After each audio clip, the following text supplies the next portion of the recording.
Et bonjour, nouvelle vidéo découverte d'un jeu de société, donc je voulais vous partager celui-là, le Seigneur des Anneaux Similo. Ce jeu de déduction possède 39 cartes magnifiques que je vais vous montrer. Donc c'est un artiste qui se nomme Nahaïd, donc il nous a fait de super illustrations Seigneur des Anneaux. Alors je vais vous montrer un petit peu.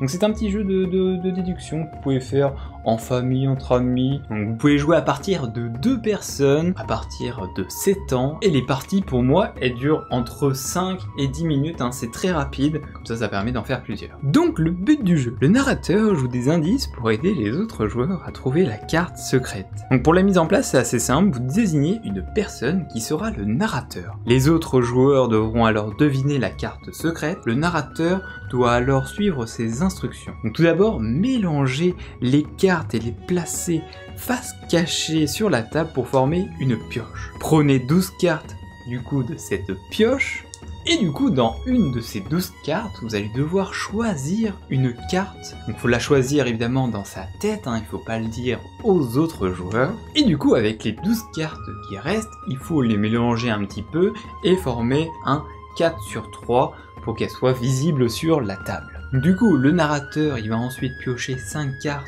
de la pioche, et ces 5 cartes vont permettre de donner des indices aux autres joueurs. Donc c'est vraiment un jeu coopératif, on est ensemble, on n'est pas contre, le but c'est de jouer le jeu. Donc déroulement du jeu, Similo est un jeu coopératif, tous les joueurs œuvrent ensemble pour identifier une carte secrète à l'aide d'une série d'indices. Donc le jeu il se déroule en 5 tours. Avant de vous expliquer tous les tours, c'est très simple, on va parler des indices. Donc le narrateur joue un indice de sa main pour aider les autres joueurs à trouver la carte secrète. Les indices doivent être alors joués horizontalement à côté des cartes de la grille. Donc pour faire très simple avec les indices, c'est que sur vos 4 cartes que vous avez, par exemple, imaginons, c'est Frodon que vous avez choisi sur les 12 cartes. Et bien sur le tas, vous avez autre chose, et dans les indices que vous avez par exemple Éowyn. Éowyn est une femme, donc forcément, si tu la mets, tu vas essayer de retirer, dire aux autres personnes qui sont autour de la table, de retirer soit des humains, parce que Éowyn est une humaine, ou retirer des femmes, par exemple, ça peut potentiellement retirer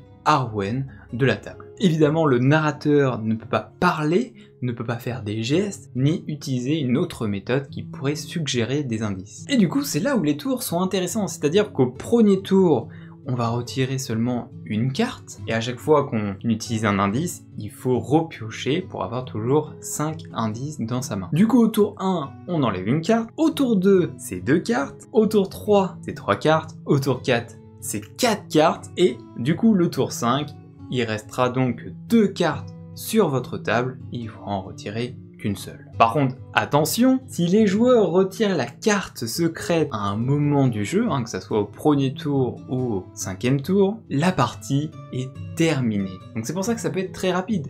Dès le tour 1, on peut perdre la partie, donc c'est vraiment un jeu où il faut un petit peu réfléchir sur quelle carte ça pourrait nous donner une idée. Alors moi, ce que j'aime bien avec ce jeu, c'est que du coup tu peux y jouer avec des gens qui sont pas du tout connaisseurs de l'univers, ou avec des connaissances juste physiques sur certains personnages, qui du coup peut être joué avec n'importe qui. Donc c'est rigolo parce qu'il donne des indices, par exemple si vous voulez jouer Sauron, qui représente évidemment les méchants, vous pouvez jouer Aragorn qui va représenter un peu les guerriers de la Terre du Milieu, Gandalf pour éliminer les magiciens de la Terre du Milieu, ou encore Gothmog qui pourrait éliminer des personnages ayant des caractéristiques pas très jolies, un peu comme Arachné par exemple, ou Gollum. Bon, ce qui est bien avec Similo, c'est qu'il y a plusieurs versions, je crois qu'il y a une version Harry Potter, il y en a plein d'autres, je mettrai des images. Et pour terminer, il y a une variante qui fait que si vous placez à l'horizontale, que ça soit un indice du coup similaire par rapport au jeu, et sinon si vous le placez verticalement, c'est une différence, voilà, donc ça peut être un petit truc en plus, mais je trouve que la règle de base est déjà très bien. Et bien écoutez, merci d'avoir suivi cette vidéo, j'espère qu'elle vous aura plu. Si vous avez envie que je vous présente d'autres jeux de société ou autres, n'hésitez pas à me le dire, je vous montrerai des petites images évidemment pour montrer tout le deck. Il est à 12,90 €, je vous mettrai le lien si vous voulez en description. En tout cas, merci d'avoir suivi cette vidéo, je vous dis à bientôt pour de prochaines vidéos, au revoir et abonnez-vous.